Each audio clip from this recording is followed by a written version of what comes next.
관광버스 안쪽에 커다란 차 바퀴가 들어가 있습니다. 버스 앞 유리창을 관통한 뒤 승객석까지 날아간 겁니다. 버스 운전석은 형체를 알아보기 힘들 정도로 부서졌습니다. 오늘 오후 4시 10분쯤 경기도 안성시 공도읍 부근 경부고속도로에서 서울 방향으로 달리던 화물 트레일러에 타이어 한 개가 빠졌습니다. 빠진 타이어는 중앙 분리대를 넘어 반대 방향으로 달리던 관광버스를 덮쳤습니다. 버스에는 광주 지역 아마추어 사진 동호회원 37명이 경기 안산시에서 열린 사진작가협회 모임에 참석한 뒤 집으로 돌아가고 있었습니다. 트레일러에서 빠진 타이어는 빠른 속도로 버스 운전석과 대각선 뒤편 좌석을 연달아 덮친 뒤 승객석 중간 통로에 가서야 멈췄습니다.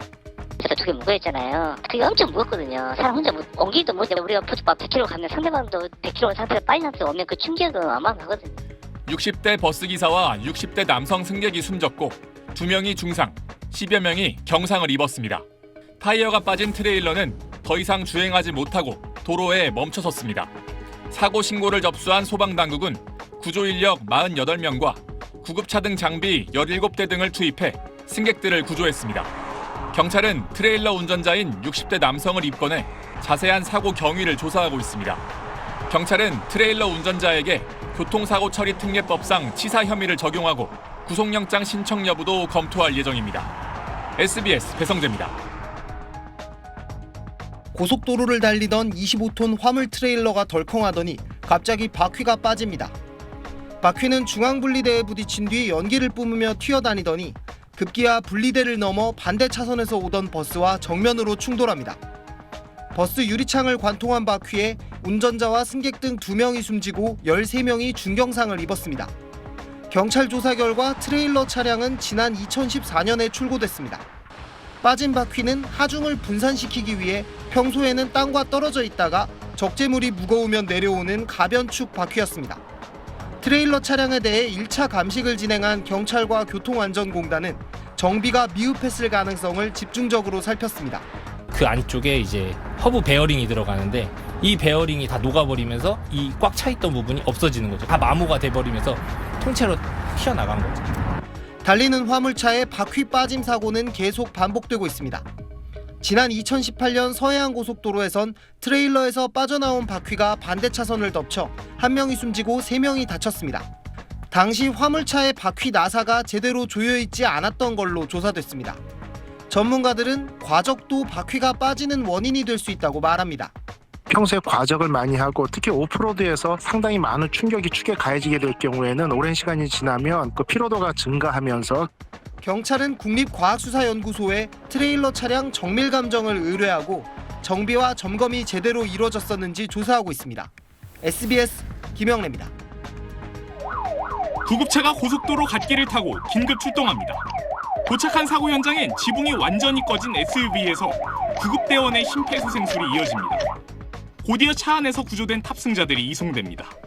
어제 오후 3시 50분쯤 당진 영덕고속도로의 영덕 방향으로 가는 수리티 터널 앞에서 25톤 화물차에서 떨어진 13톤 무게의 강철 코일이 한순간에 SUV를 덮쳤습니다.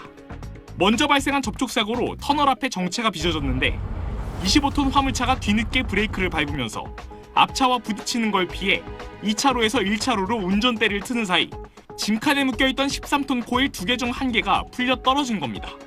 육중한 코일은 2차로에 있던 SUV 운전석 쪽을 덮쳤습니다. 갑자기 차가 밀리니까 그 브레이크 밟으면서 옆차로 병에 실려있던 게 탈락을 한 거예요. SUV에는 일가족 4명이 타고 있었는데 운전석의 30대 엄마가 크게 다쳤고 뒷좌석 왼편에 탄 9살 여자아이는 심정지 상태로 병원으로 옮겨졌지만 끝내 숨졌습니다. 아버지와 아들은 사고 이후 수스로 대피했습니다. 60대 화물차 운전자는 음주운전은 아닌 것으로 알려졌는데 경찰은 적재물 결박을 제대로 했는지와 화물차 운전자의 전방 주시 소홀 여부를 조사하고 있습니다. SBS 박지현입니다. 중부고속도로 일중 나들목 부근 도로 이음새를 지나며 출렁인 화물차에서 검은 쇳덩이가 떨어집니다. 옆 차선에 SUV를 때리며 튕겨간 쇳덩이는 중앙분리대를 통과해 반대 차선에서 오던 승용차 앞유리를 꿰뚫었습니다. 조수석에 있던 50대 여성이 이 쇳덩이에 머리를 맞았는데 아직 깨어나지 못하고 있습니다. 그 승용차 앞유리를 뚫고 들어와서 조수석에 탑승해 있던 50대 여성 머리 부분을 충격하였고 그 여성분이 의식불명으로 문제의 쇳덩이는 타워 크레인에 쓰는 나사인 3.5kg 무게의 마스트핀이었습니다. 화물차에서 떨어진 마스트핀이 나란히 달리던 SUV에 맞아 반대 차선으로 튕겨나가 승용차를 덮친 겁니다. 경찰은 화물칸에 덮개를 씌우지 않은 채 크레인을 운반한 화물차 운전자를 교통사고 특례법상 과실치상 혐의로 입건했습니다. 고속도로 낙하물 사고는 매년 약 40건 발생하는데 지난해까지 5년 사이 25명이 다치거나 숨졌습니다. 더구나 피해를 겪어도 낙하물을 떨어뜨린 차량을 찾아내기 쉽지도 않고 찾아도 과실 입증이 어려워 처벌과 보상이 이뤄지지 않는 경우가 적지 않습니다. 이러자 불법 개조와 과적을 일삼는 화물차에 대한 단속을 강화해 낙하물 사고를 막아달란 청와대 청원이 올라온 가운데 나흘새 3만 명 넘게 동참했습니다. SBS 박지현입니다.